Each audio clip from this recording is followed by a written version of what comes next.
So I wanted to give you all a sort of a overview of the differences between DMDD and bipolar, and then so you can see sort of the differences. And then I have a slide next that also looks at the differences between DMDD and oppositional defiant disorder, which is also very similar to DMDD and is sometimes confused with it. But you can see for this that the different factors that we're looking at here, irritability with DMDD, the irritability is going to be severe and it's going to be chronic, okay, as opposed to irritability that might be occurring with bipolar, which is episodic.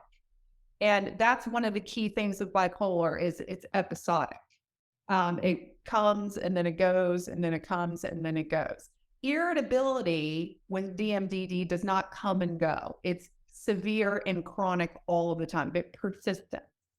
The age of onset for DMDD is before age 18. We'll see that in the diagnostic criteria shortly.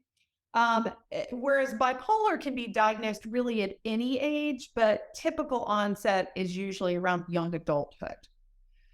Psychotic symptoms for DMDD, very rare, but not likely to see that. And bipolar, they actually can be present. Comorbidity, generally, DMD is going to have depression and ADHD, whereas bipolar, probably substance abuse. It's not going to be ADHD or ODD or any of those things. And then the prognosis is, chronic irritability and depression. And bipolar disorder is just chronic episodic problems, depression or mania. And then specific symptoms, with DMDD, it's temper outbursts. That's where you're going to be seeing what you're going to be seeing most of the time. Whereas with bipolar, there's going to be other things like grandiosity, typically not temper tantrums.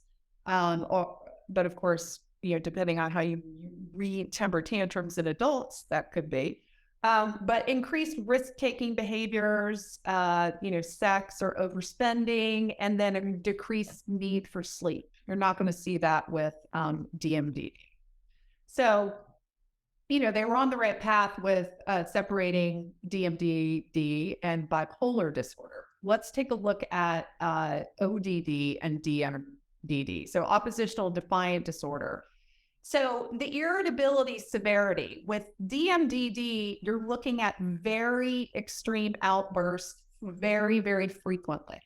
Okay. They're more likely to be happening than they're going to be in ODD. Now, it doesn't mean that there's not chronic irritability with ODD. There can be, but it's not going to be as likely and as severe as DMDD. In ADHD comorbidity, there's some comorbidity with DMDD and ADHD, but it's more likely with ODD. With delinquent behaviors, not quite as frequent as ODD. Social impairment, much more likely with DMDD than with ODD. And then other symptoms, frequent temper outbursts that we talked about with the bipolar. And with ODD, there's difficulty getting along with authority figures. So you don't have that as much with DMDD.